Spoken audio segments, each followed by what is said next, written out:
Senhor, obrigado por essa noite, por estarmos aqui. É um privilégio. Eu peço ao Senhor que nos oriente agora na Tua palavra, que o Senhor fale conosco, fale aos nossos corações. Nós estamos nessa sequência de palavras a respeito das parábolas de Jesus e eu peço a Tua orientação em nome do Senhor Jesus Cristo. Amém.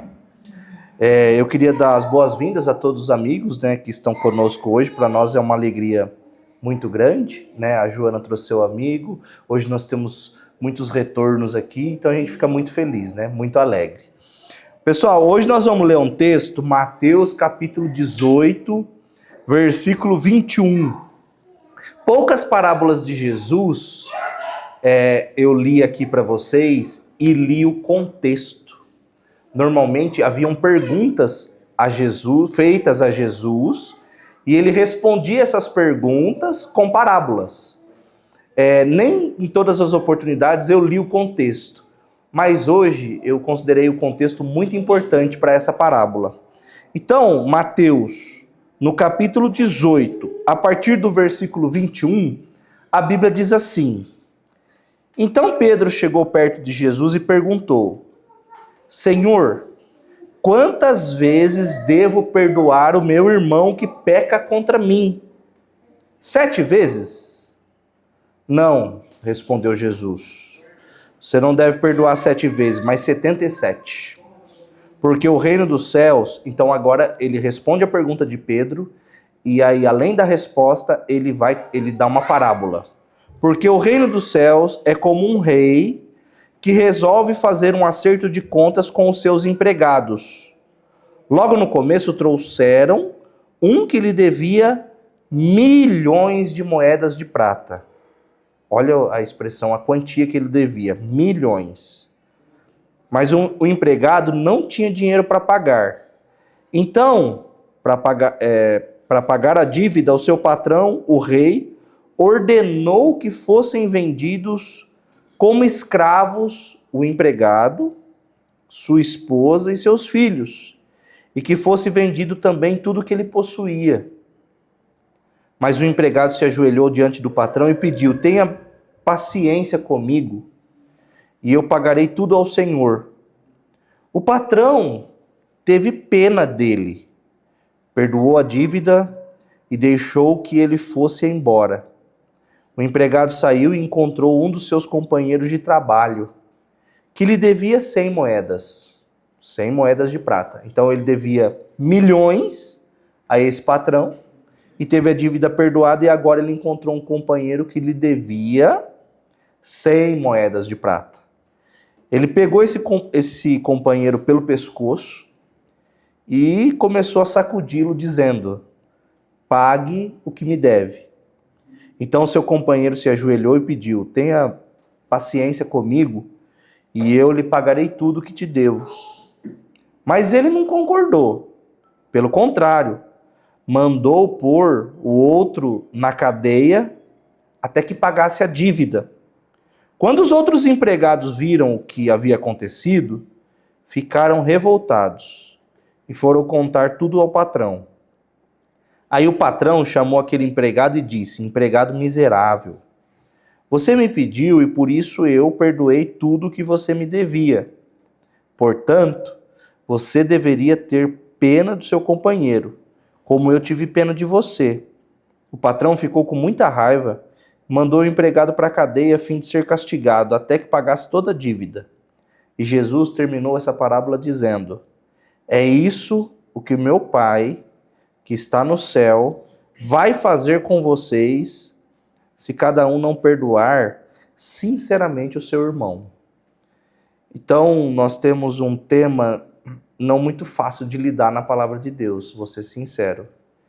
De tudo que a gente costuma falar nas pregações, nos aconselhamentos, em outras situações, sinceramente, esse é o tema mais difícil. Instruir uma pessoa a perdoar o seu ofensor. Existem vários fatores que influenciam as pessoas em relação a guardar mágoa, guardar ressentimento. E aí, quando esse assunto é tocado, normalmente aflora muitas emoções. Então, quando a gente trata a respeito do assunto perdão, normalmente tem que ter muita cautela, e aí nem sempre a resposta é favorável. Sinceramente, eu considero, pelo tempo que eu tenho de experiência, que não é tanto assim, mas eu considero lidar com o dinheiro muito mais facilmente do que em relação ao perdão. As pessoas conseguem lidar melhor com a hipótese de contribuir na igreja, que é natural, né? E existe, lógico, um público que considera inapropriado contribuir na igreja, não necessário, e que são várias questões que envolvem. Mas no meu julgamento, sinceramente, eu considero ser mais difícil falar a respeito do que nós vamos falar hoje do que falar a respeito de contribuição e outros assuntos bíblicos que são, sim, assuntos difíceis, que não são muito fáceis de lidar. Bom, quando eu era criança, uma vez eu fui para a escola e aí foi ter na escola tipo uma festa das crianças, e aí a gente tinha que durante a semana vender tipo uma rifa, uma prenda, assim, era mais ou menos isso. E aí depois a gente ia utilizar esses vouchers, esses valezinhos, para a gente trocar em sorvete na escola. Então era a festa do sorvete. Eu lembro até hoje dos sabores, né? Morango, chocolate e flocos. Eram 3 sabores que teria na escola. Eu era, acho que bem novinho, acho que era praticamente jardim de infância.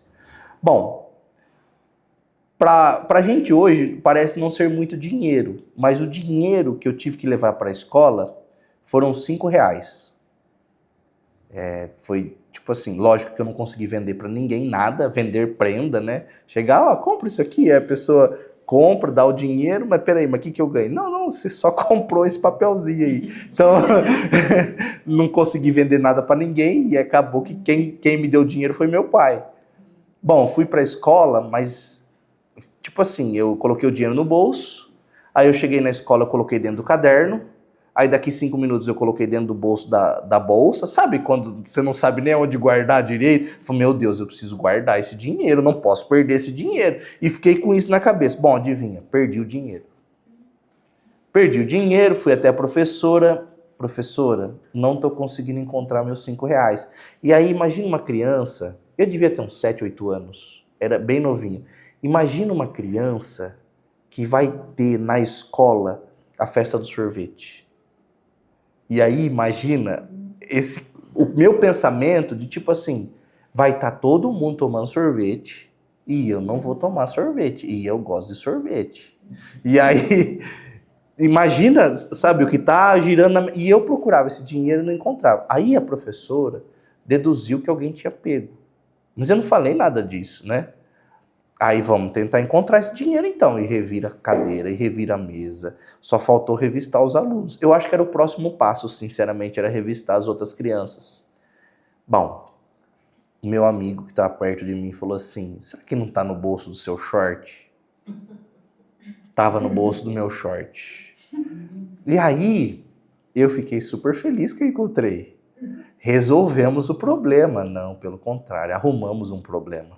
Ó, sinceramente, se eu soubesse o que iria acontecer, era melhor ter mantido desse jeito e prendido alguma criança ali e levado para a delegacia.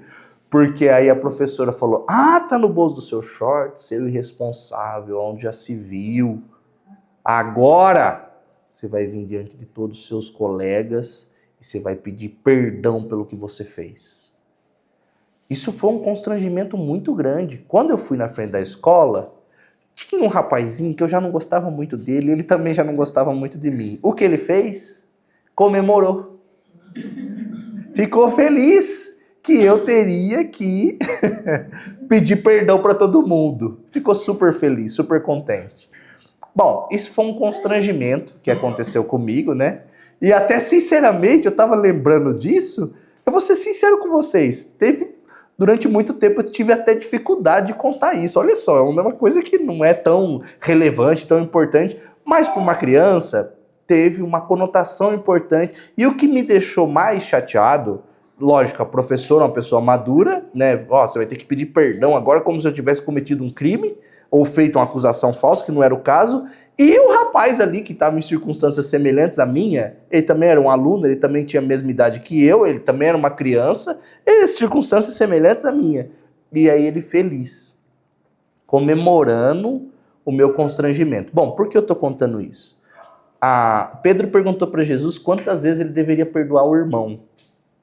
Eu acho sinceramente que o Pedro já não estava muito afim de perdoar ninguém. Então ele fala, Jesus, quantas vezes eu tenho que perdoar? 7 vezes? E 7 tem uma relevância importante para o judeu, é um número que é arremetido a Deus e é o número da perfeição e tal. 7 vezes devemos perdoar? Aí Jesus responde, não só 7 vezes. 70 vezes 7. Então ele usa uma expressão que a gente chama de hipérbole, né? Hiperbólica. Ele joga muito para cima, ele fala de uma quantia que eu acho que é impossível chegar, né? O irmão pecar contra você 70 vezes 7, eu sou ruim de matemática, acho que dá até 490, quase 500, quanto dá? Não sabe. 70 vezes 7, e aí, 490? Então, 490, Pessoal do cálculo matemático aí já sabe. Bom, e aí o Pedro, eu acho que todo mundo fica abismado. Tem um texto paralelo, que eu não fiz a leitura, mas está em Lucas. E aí eles perguntam de forma semelhante, Lucas narra de forma semelhante. Aí a resposta deles é a seguinte: Senhor, ajuda-nos. Quando Jesus fala, vocês têm que perdoar um montão, milhões de vezes vocês têm que perdoar, aí eles olham para Jesus e falam, Senhor, ajuda-nos. Porque tipo assim, isso aqui que o Senhor está falando para a gente é muito difícil. Aí ele conta essa parábola. Um rei veio prestar contas das dívidas das pessoas, dos empregados. Tinha um empregado que devia milhões de moedas. A versão que a gente está utilizando aqui é uma versão moderna. Então ela facilita muito o entendimento. Então já até faz a contextualização do valor. Por quê? Na época, antigamente, as outras traduções dizem que devia 10.000 talentos. Então o talento também era uma unidade de medida de valor financeiro. Vocês vão lembrar que nós tivemos uma parábola a respeito dos talentos. E o funcionário que recebeu mais talentos recebeu 5. Esse aqui devia para esse patrão 10 milhões. É muita coisa. É muito dinheiro. É inexplicável até como que ele conseguiu contrair essa dívida. Bom, ao descobrir que havia essa dívida, o rei disse, se você deve, você tem que pagar. De que forma? Se você não tem o dinheiro, você vai se tornar escravo, sua mulher vai se tornar escrava, seus filhos. Essa era uma prática que acontecia naquela época. Não é nada fora da realidade. Isso acontecia. Não estou dizendo que eu concordo ou que Jesus concorda com isso, não é isso. Mas faz parte da cultura da época. Aí o homem pediu misericórdia. Senhor, tem piedade de mim. Eu te devo milhões, tem paciência. Esse senhor, ao invés de dizer, eu vou aguardar você me pagar, eu vou ficar esperando. Não, ele não diz isso. Ele diz o seguinte, sua dívida está perdoada. Está sanada. Gente, o primeiro ponto dessa parábola é graça. Graça, a expressão graça significa favor não merecido, não merecíamos. Nós temos uma dívida com o nosso Deus, impagável, não dá para pagar.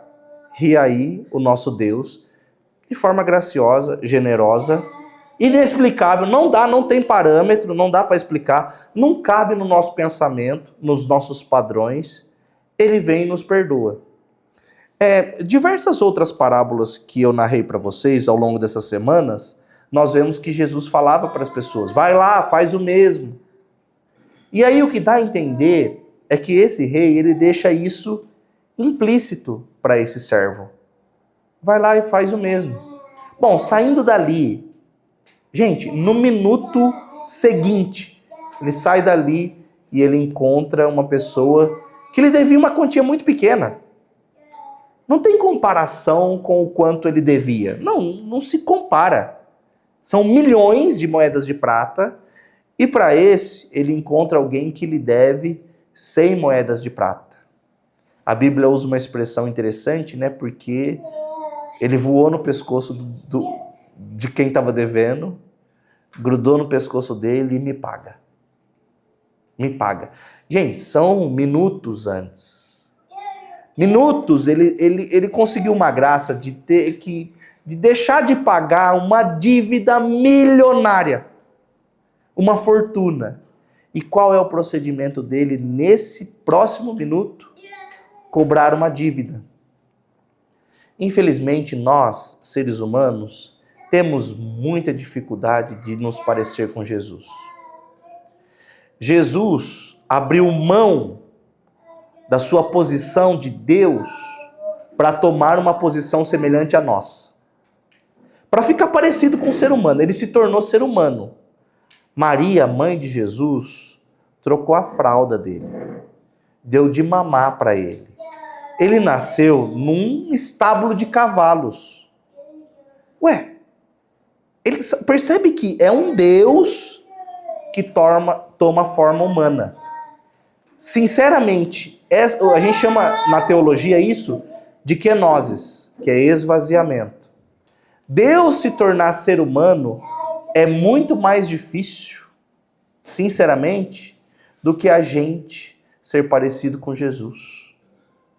O que ele teve que fazer foi muito mais difícil, muito mais penoso. E qual que é a questão hoje? Nós não nos parecemos com Jesus. Nossas ações não se parecem. A nossa natureza, quando o homem, Adão e Eva foram criados, a Bíblia diz que Deus decidiu, façamos o homem conforme a nossa imagem e semelhança. O homem é para se parecer conosco. A partir do momento que Adão e Eva caíram, pecaram, a forma foi deformada. A irmã Márcia fez pão hoje e o fundo do pão, se você olhar, ele tem o formato ali da forma. O bolo que está aqui tem a forma da forma.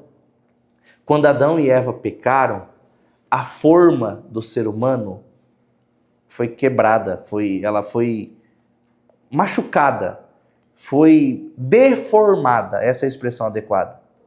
Tudo que é feito a partir disso, irmão João, se parece com essa forma deformada.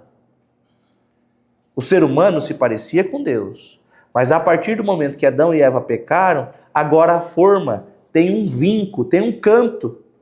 Todo bolo que é feito numa forma com vinco e canto, ele tem essa forma. O ser humano tem exatamente a forma de Adão e Eva. A forma de Adão e Eva. Nós fazemos julgamento. Por que eles pecaram, né? Agora é isso, agora aquilo. Nós somos iguais. As crianças, quando nascem, realmente nascem inocentes, é verdade. Mas rapidamente você já consegue ver malícia na criança. Você não precisa ensinar ninguém a mentir. Eles aprendem sozinhos. Sozinho. O João e o José, meus dois filhos, eu falei para eles que eles não podem mexer no portão. Porque agora eles já começaram a entender as coisas, querem mexer no portão. Eles sabem que vai sair para passear, para brincar. Então tem hora que eles decidem na cabecinha deles, de 2 anos, que eles vão sair e vão brincar. Não pode mexer no portão. Esses dias, um tempo atrás, eu fiquei olhando, o João olhou para um lado, olhou para o outro, percebeu que eu não estava vendo, foi abrir o portão. No que ele pôs a mão, eu fiz... O que ele fez para mim? O José. Não, o José não tem nada a ver. O José não tem nada a ver com essa história. José não tem nada a ver com isso. E o que acontece? Quando Adão e Eva caíram, que Deus chega... Adão, a primeira coisa que ele faz, se esconder. Ele cobre a nudez dele, cobre a nudez da esposa, e aí Deus chega, Adão, onde você está? E ele tenta se esconder de Deus. Quando nós temos a nossa imagem em relação a Deus, a nossa identidade em relação destruída, deturpada, então nós temos dificuldades de nos relacionarmos com Deus, com outras pessoas e com a gente mesmo. Quando a gente não entende o princípio de relacionamento de Deus e o amor de Deus para conosco, então a gente não consegue ter bons relacionamentos interpessoais e não consegue ter relacionamento com a gente mesmo. Nós não conseguimos viver de uma forma resolvida. Por que não? Porque a gente não está resolvida com Deus. Não estamos resolvidos com Deus. Adão se escondeu. Deus chegou, Adão, onde você está, Adão? A mulher que o Senhor me deu, me ofereceu um fruto, eu comi, e aí eu me vesti, me cobri por causa da minha vergonha. Aí Deus falou, quem falou que você estava nu? Quem disse isso para você? O primeiro sentimento que vem através do pecado é a vergonha. Nós queremos nos esconder. Então, nós que somos adultos, a gente disfarça.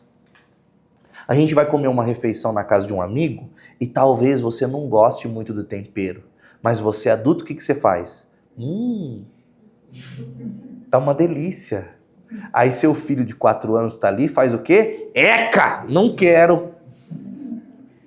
Aí os pais, os adultos, dizem assim, filho, não pode dizer eca pro alimento, que o alimento é sagrado. E no seu coração, o que você está dizendo? Eca, não quero comer, eu não quero comer isso. Aí, por educação, o que a gente faz? Nossa, Luana, que delícia que ficou. Você me passa a receita? Aí ela toda, sabe? Passo sim, vem com a receita. E você fala, eu, quando chegar em casa eu vou queimar para nunca na minha vida fazer esse mesmo alimento. Então o que a gente faz quando a gente é adulto? A gente disfarça, a gente se esconde. Então, nós carregamos em nós muita dívida. Nós tem pessoas que a gente diz, aquela pessoa deve para mim. Aquele senhor deve, aquela senhora deve. Eu contei a experiência da professora, dona Andréia, a senhora está assistindo? Ah, brincando, não chama Andréia, não. Todo mundo já assustou, né? Falou, você que vai lavar roupa suja com a professora agora? Não chama Andréia, não. Mas nós carregamos em nosso coração histórias difíceis de digerir, traumas, dores. Eu não estou dizendo, gente, que o que nós carregamos são coisas pequenas, insignificantes. Eu não estou dizendo isso. O que eu quero mostrar com toda essa história é que nossa forma foi corrompida, foi quebrada. E o que nós fazemos naturalmente é desagradar a Deus. Algum momento da sua vida você falou, bom, deixa eu respirar, eu preciso respirar hoje. Hoje eu preciso respirar. Alguém fica pensando quantas vezes vai respirar? Não. Por quê? Porque a gente faz naturalmente. Só não faz naturalmente quem está doente. Aí precisa de um aparelho, precisa de um auxílio. Mas o que fazemos naturalmente, por instinto natural, a gente não fica planejando, eu vou fazer. Quantas vezes vocês piscaram? Agora eu falo de piscar e você começa, é verdade, eu pisco bastante mesmo. Você está sentindo o seu pé encostar no tênis, encostar no chão? Agora que você falou, eu estou sentindo.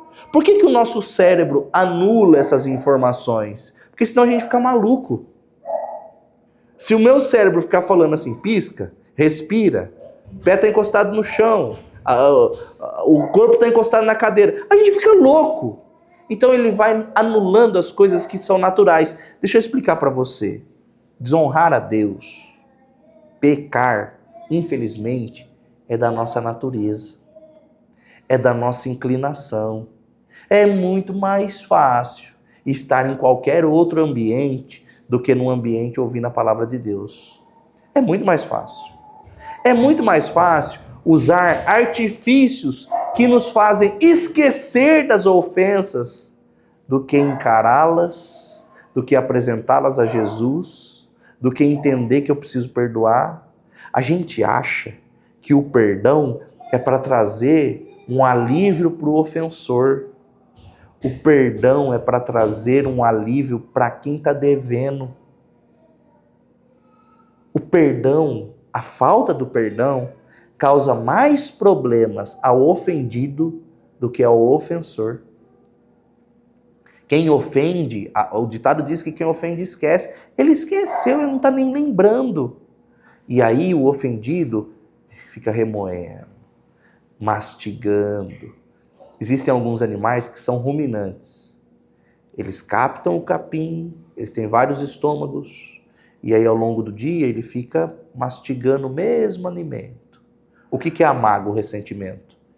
É esse processo de ficar remoendo, ressentir.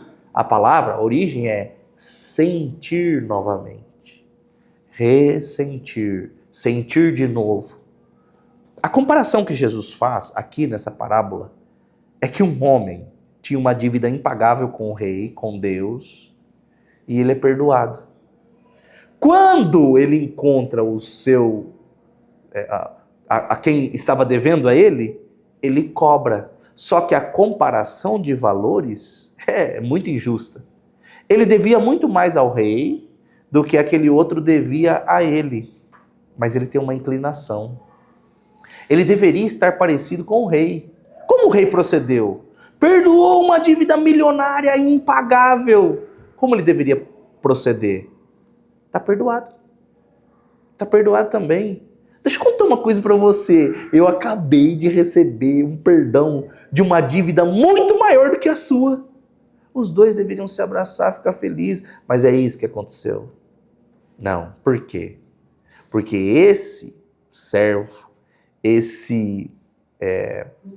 a palavra é o credor incompassivo. Esse credor foi incompassivo. Não teve misericórdia do outro. E quer que eu diga uma coisa para todos vocês, difícil de digerir? Nós todos somos muito parecidos com ele. O que nós devemos a Deus, nossa ofensa em relação a Deus é muito maior do que qualquer ofensa. Você não sabe o que você está falando. Você não sabe o que foi que essa pessoa fez para mim. Eu tenho certeza que foi horrível. Tenho certeza. Tenho certeza que foi... que não daria para a gente falar em público, talvez. Não daria. Você tem vergonha. Você tem vergonha. Você esconde. Você sorri. Você finge. Você esconde as emoções. Mas lá no fundo tem algo muito difícil de ser tratado. E aí é a história desse homem. É essa a história. Porque nossa dívida com Deus é maior. E como é que ele se comportou perante nós? De forma graciosa. Ele viu, sabe, de alguma forma ele olhou e eu vou ter misericórdia desse. E eu quero perdoá-lo. Mas é impagável essa dívida. É muito maior do que... Não, eu desejo perdoá-lo. Deixa eu contar uma coisa para vocês. Quando nós vamos julgar as pessoas, nós costumamos julgar as pessoas pelas ações.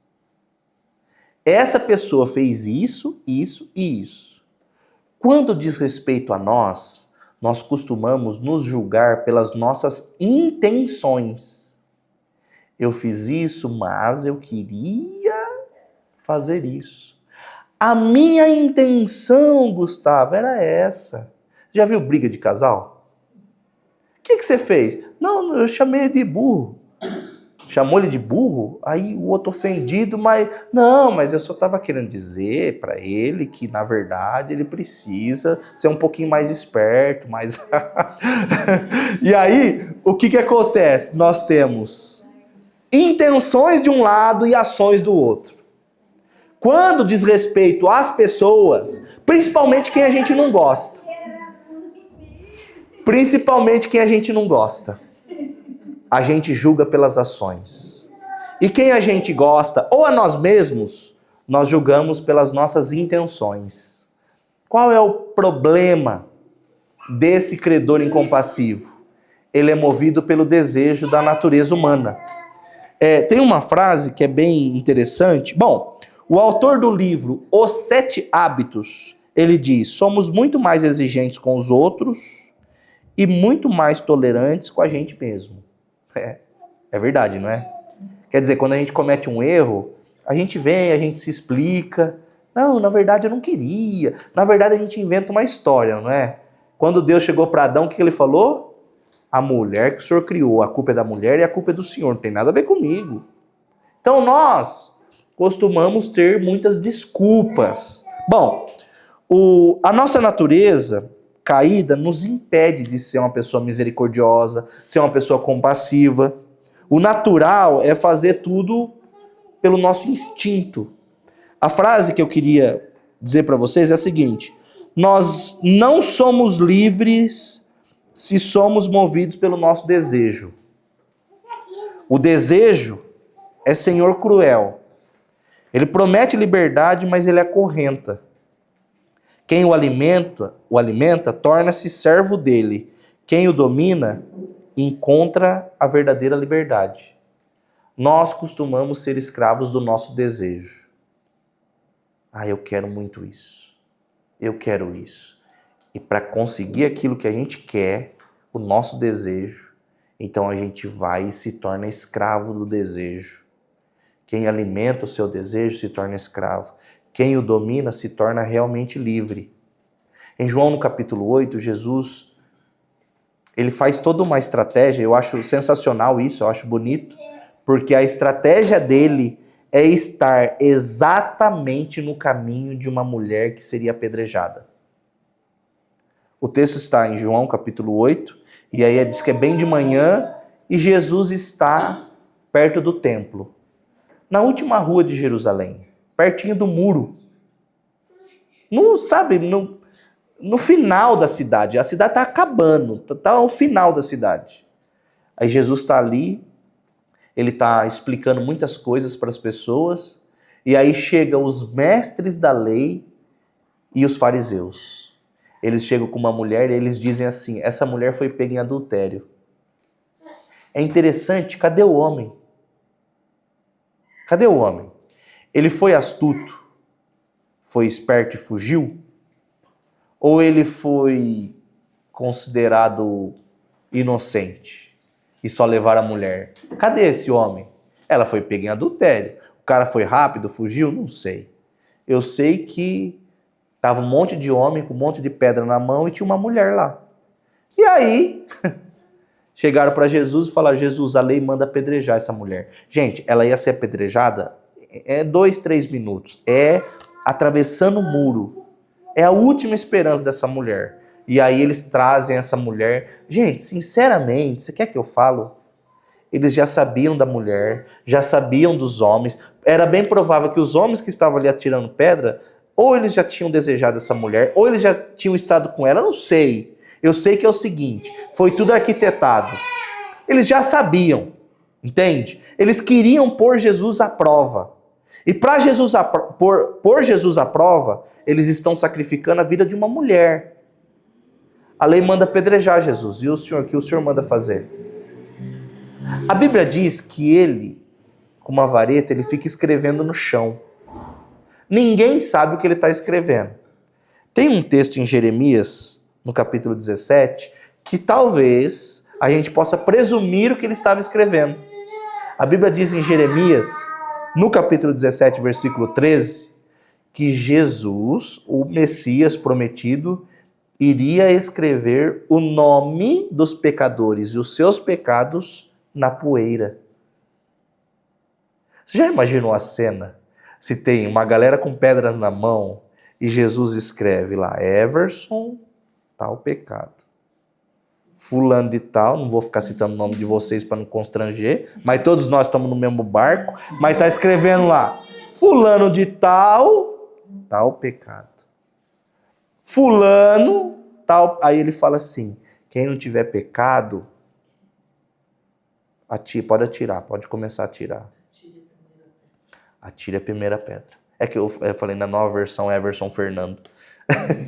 Tô brincando. Quem não tiver pecado pode atirar.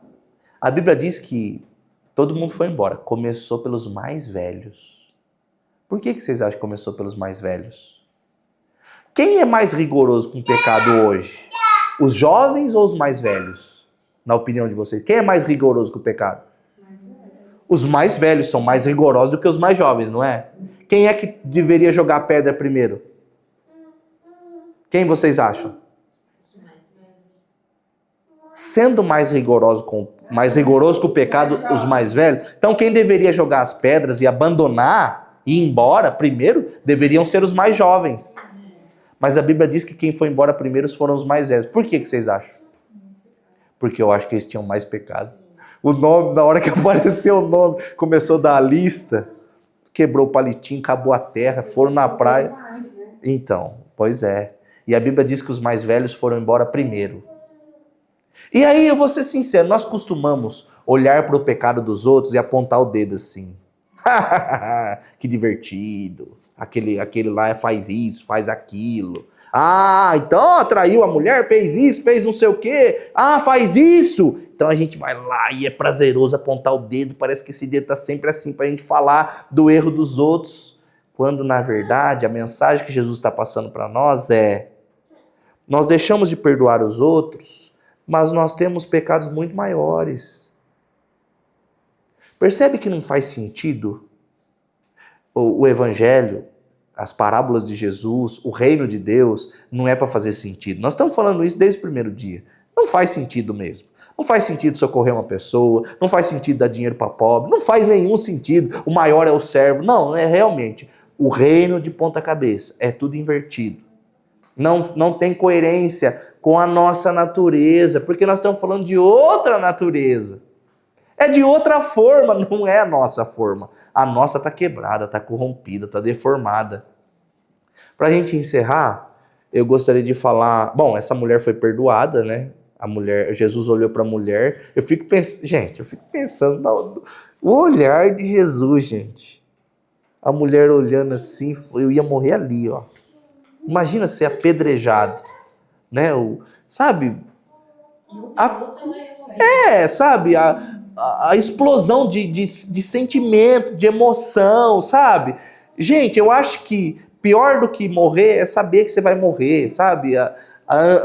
Sei lá, não sei se eu sou meio ansioso, não sei se é uma questão minha, mas eu fico imaginando a confusão de sentimentos, e aí do nada, no último segundo, chega alguém e fala: não vai fazer nada não, perdoados estão seus pecados. E aí, nós somos essa pessoa. Nós somos essa mulher nessa história. Qual que é o problema grande, às vezes? É que a gente gostaria muito de ser a pessoa com a pedra na mão. A gente prefere ser a pessoa com a pedra na mão. A gente conta essa história, a gente não se coloca no lugar da pessoa que está passando o risco de ser apedrejado. Não, a gente se coloca no lugar das pessoas que vão apedrejar. Mas a lei manda fazer assim. Não, mas aqui a nossa cultura, o nosso jeito, o nosso costume. E aí, exclusão da pessoa, a pessoa é indigna, a pessoa não merece. Como que o nosso Deus trata? Para a gente encerrar, um dos menores livros do Novo Testamento é o livro chamado Filemão. Para quem gosta de churrasco já lembra do filé mignon, mas não tem nada a ver com filé mignon, né? O nome da carta é Filemão. Bom, só vou contextualizar para você e vou ler ela, que é super rápido. Eu estou terminando já, faltam poucos minutos. Depois nós vamos cometer um monte de quitutes hoje. Bom, um homem se converte ao cristianismo chamado Filemão. Ele é um homem muito rico. Na casa dele, a igreja começa a se reunir. Ele morava em uma cidade chamada Colosso. Tem uma carta na Bíblia chamada Colossenses, que foi destinada a esses irmãos que moravam nessa cidade, que se reuniam na casa de Filemão. Filemão, por ser um homem muito rico,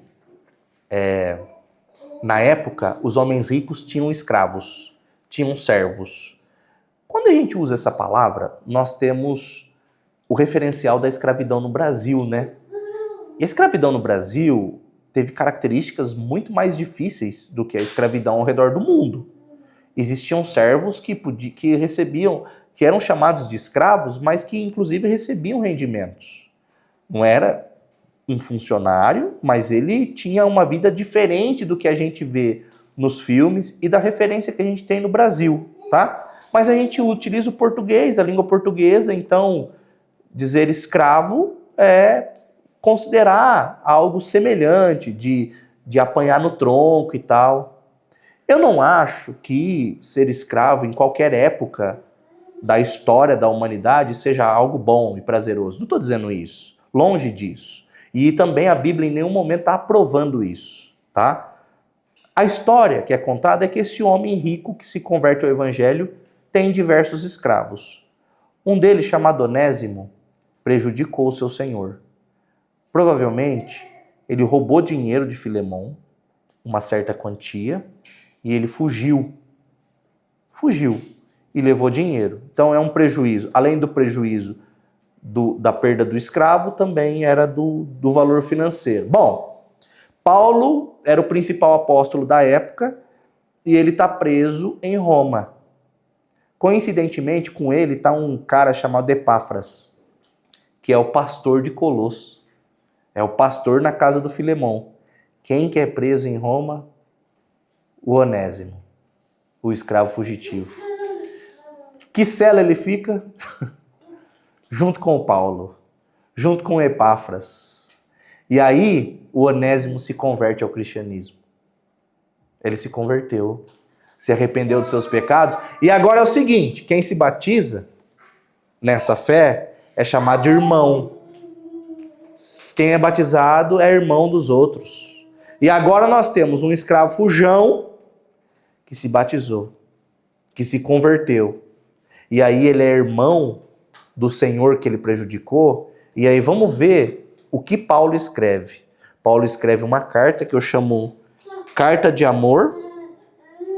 Quem quiser acompanhar, é um livro, é um capítulo, são poucos versículos, é do Novo Testamento, se chama Filemon.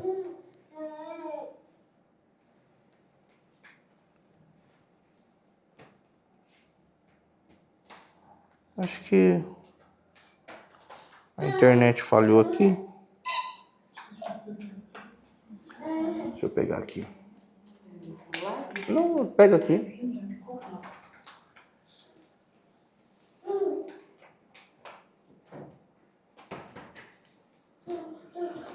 Bíblia.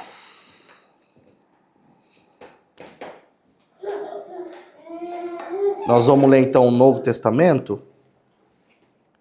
Se chama Filemon. Nome diferente aí, né? Quem quiser, quem tá afim de ter um filho aí, ó, se quiser uma sugestão de nome. Filemon. Paulo, ó como Paulo se apresenta, prisioneiro de Jesus Cristo. Nenhuma outra carta ele se apresenta dessa forma. Ele se apresenta como apóstolo. Quando ele precisa chamar a atenção da igreja, eu, Paulo, apóstolo de Cristo. Quando ele está muito aflito, ele diz, Paulo, irmão em Cristo. Ele só quer desabafar com os irmãos da igreja, né? Ele só quer abrir o coração. E aqui ele diz, Paulo, prisioneiro de Jesus Cristo. Por que ele se coloca assim como um prisioneiro? Porque o que ele vai pedir para esse senhor chamado Filemon não é algo muito fácil. Na verdade, é algo muito difícil. Prisioneiro de Jesus Cristo, irmão Timóteo, ao amado Filemon, nosso cooperador. A nossa amada Áfia é a esposa do Filemon. Arquipo é o filho do Filemon, nosso, ó que palavra legal na nova tradução na linguagem de hoje, nosso camarada.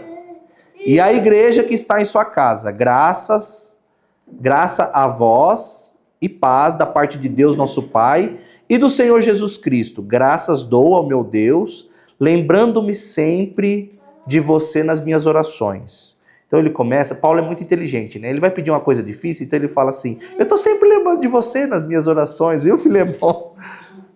Ouvindo o teu amor da fé que você tem para com o Senhor Jesus e para com todos os santos. Então ele começa, além de falar que ele está orando, ele fala um elogio. Começa elogiando. Porque ouvindo do teu amor e da fé que você tem. Então, gente, se você, presta atenção, você esposa, marido, qualquer um, se você quiser pedir algo difícil para alguém, começa elogiando, é uma boa estratégia, Paulo está ensinando aqui. Para que a comunicação da tua fé seja eficaz no conhecimento de todo o bem que em vós há por Cristo Jesus. Por isso, ainda que tenha em Cristo grande confiança, para te ordenar, eu tenho, olha o que ele diz, no versículo 8. Eu tenho o direito de te ordenar o que você deve fazer. Versículo 9. Porém, todavia, eu peço-te em amor. Eu poderia, como apóstolo, ordenar você a fazer o que você tem que fazer, mas não vou fazer isso. Eu vou te fazer um pedido de amor. Sendo eu, tal como sou, Paulo, o velho, e também agora, prisioneiro de Jesus, peço-te por meu filho Onésimo, que gerei em minhas prisões. Ele chama o escravo fugitivo de filho. Meu filho Onésimo. Gente, vamos posicionar, vamos há 2000 anos atrás, na hierarquia da sociedade, como as pessoas consideravam, as classes sociais, um escravo era chamado por alguém importante de filho? Jamais. Em nenhum momento isso poderia acontecer. E Paulo diz, Onésimo é o meu filho na fé, no qual outro tempo ele foi inútil para você, mas agora a ti e a mim ele é muito útil. O nome Onésimo significa útil. O nome Onésimo significa útil. E Paulo diz, antigamente ele era inútil para você, mas agora ele é útil para mim e ele pode ser útil para você também. Eu enviei ele a você. E tu deve recebê-lo como se fosse o meu próprio coração.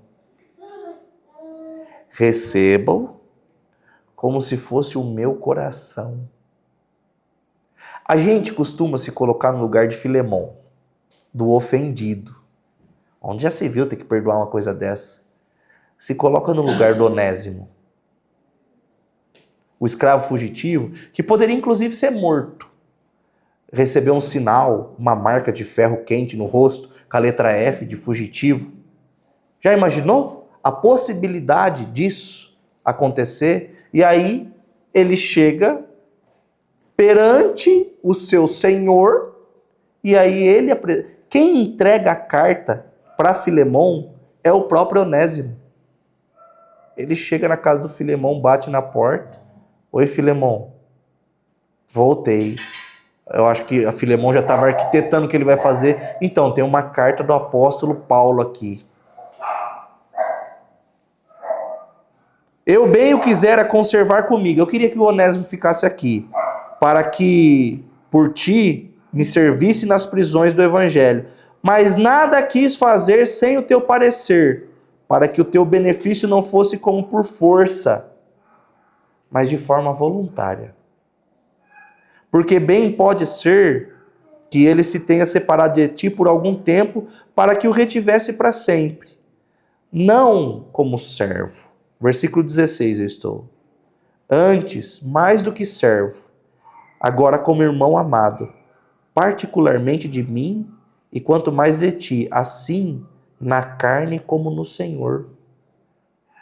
Agora eu não quero que você receba ele como um escravo.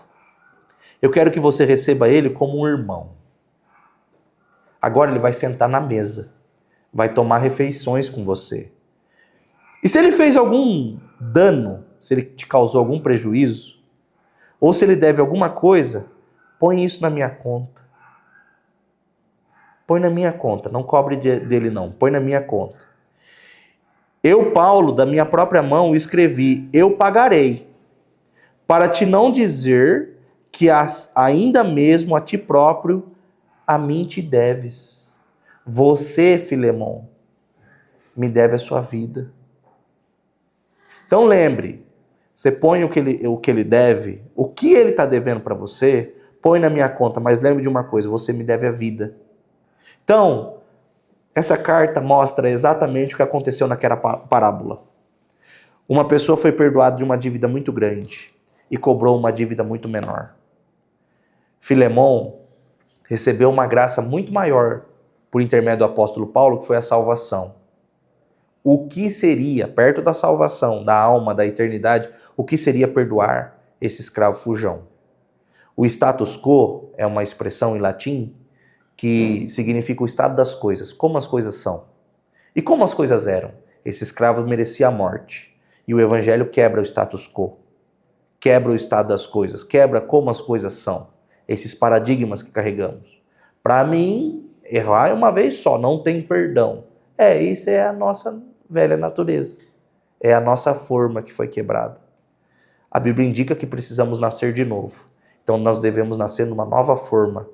E quando a gente nasce nessa nova forma, nós devemos parecer com Jesus. E Jesus perdoou pessoas, inclusive na sua morte. Ele estava morrendo, apanhando. Pai, perdoa-lhes, porque eles não sabem o que ele está fazendo. O ladrão da cruz se converteu nesse dia por causa disso. Por causa desse fato. De Jesus pedir para que as pessoas fossem perdoadas dos seus pecados, mesmo morrendo. A pergunta que eu faço para você é: o que fizeram com você é o mesmo que você fez com Jesus? Segundo, o que fizeram com você é o mesmo que fizeram com Jesus? Porque a Jesus eles estavam açoitando, matando, acabaram com ele. E ele estava perdoando. Então, baseado nesses exemplos, nós temos que seguir o exemplo de Jesus. Vamos fazer uma oração a Jesus? Senhor, obrigado por essa palavra, por tudo que o Senhor nos ensinou, tudo que ouvimos. Obrigado por esses amigos e irmãos que estão sentados aqui conosco, por ouvirem a Tua palavra. E eu sei que são decisões muito difíceis, atos muito difíceis de se fazer, de praticar, mas que o Senhor possa nos ajudar. Que o Senhor seja o nosso referencial, que o Senhor seja o nosso modelo de vida, de ser humano, de jeito de ser gente. Em nome do Senhor Jesus Cristo. Amém. Amém, meus irmãos?